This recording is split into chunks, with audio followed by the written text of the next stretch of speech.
सशस्त्र बलों के कर्मियों के कल्याण हेतु भारत की जनता से धन संग्रह के प्रति समर्पित एक दिन है।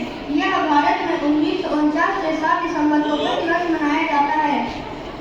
भारत में कुल 3 प्रकार की सेनाएं हैं।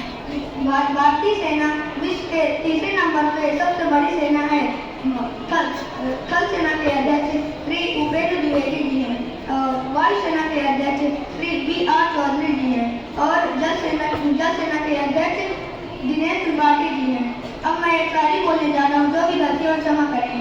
अरे आंसू बिना आंखें किस काम की, आंसू बिना आंखें किस काम की, पानी बिना नदियाँ किस काम की, पानी बिना नदियाँ किस काम की, अगर हम वतन के काम आए तो ये जिंदगी किस काम की। जय हिंद जय भारत।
जहाँ धरती गाती गीत नया, हर रंग में बसता प्यार सदा, बसती है पग पग प्रीत यहाँ, है उमड़ता जोश जहाँ, लहराता है परचम हर दिशा, ऐसा केसरिया भारत है मेरा, ऐसा केसरिया भारत है मेरा, जिसके जगने सुहावे सवेरा, जो लिखे इतिहास सुनहरा, लहराता है परचम हर दिशा, ऐसा केसरिया भारत है मेरा।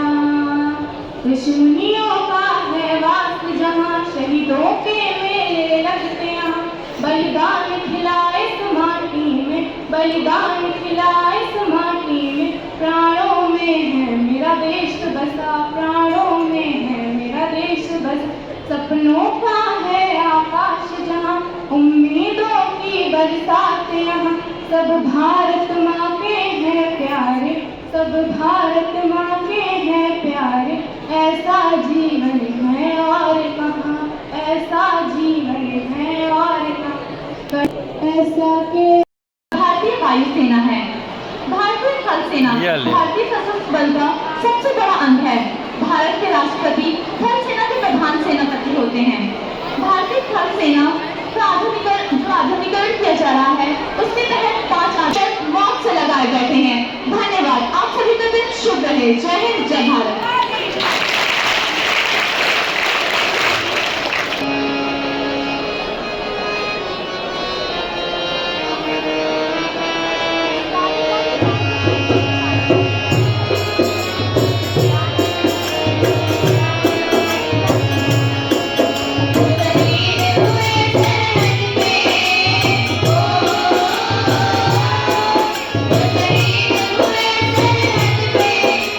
Bye.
वेलफेयर अर्थात जो सेना में कार्यरत जवान हैं और अगर सेना में रहते हुए उनके साथ कोई अनहैप्पीनेस होती है, उनकी डेथ होती है, शहीद होते हैं, तो उनके परिवार के लोगों के लिए, उनके बच्चों के लिए, उनकी फैमिली के लिए सोसाइटी द्वारा चैरिटी की जाए, समाज के द्वारा वो कुछ सहयोग किया जाए। तो इसके लिए झंडा दिवस में स्वयं सेना की ओर से एक छोटा टिकट आता है, झंडे का एक नमूना आता है, वो भैया बहन ऑफिसों में जो भी दे सकता है दान, उन सबको वो टिकट दिया जाता है और वह राशि सेना के उस वेलफेयर फंड में जाती है। तो इस कार्यक्रम को मनाने का उद्देश्य ये है कि जब हमारे पास, हम जब भी जीवन के किसी ऐसे पड़ाव पर जब हम देने में समर्थ हों, और अगर अभी भी है तो कोई दिक्कत नहीं है, मिनिमम सपोर्ट हमारा होना चाहिए। इसका एक टिकट कार पास का भी आता है, छोटा पॉकेट के ऊपर लगाने का भी आता है, अलग अलग तरह से सेना फंड रेज करती है, समाज से जो है लोगों से आग्रह करती है, और भैया बहन समाज के दायित्वधारी लोग वो कुछ धनराशि देते हैं। विद्यालय भी हर वर्ष जब झंडा दिवस का झंडा विद्यालय को प्राप्त होता है तो बिना आपसे लिए वो राशि भेज देता। आप में से किसी को सहयोग करना है तो निश्चित रूप से आप उसमें सहयोग करें, वह सेना के काम आता है। तो जब इस परिसर में झंडा दिवस के उपलक्ष्य में हमें सेना की सहायता के लिए झंडे उपलब्ध हो, तो आप सभी खुले दिमाग से, बंद दिमाग से नहीं, खुले दिमाग से, मन मस्तिष्क के साथ कि ठीक है, हमारा जो सहयोग हमारे द्वारा हो सकता है वो हम करेंगे। इस कार्यक्रम का मुख्य उद्देश्य इतना ही है। जब झंडा दिवस आएगा तो आप सभी झंडा लेंगे कि नहीं लेंगे? आवाज बहुत धीरे से आई। हाँ, अगर आपकी कक्षा में टीचर आपको झंडा उपलब्ध कराए, मात्र 10 रुपए का होता है, इतनी राशि अगर हम दे सकते हैं तो निश्चित रूप से दें। ये इस कार्यक्रम का मुख्य उद्देश्य है। इन्हीं शब्दों के साथ वंदना सत्र समाप्त होता है। हम सभी भैया बहन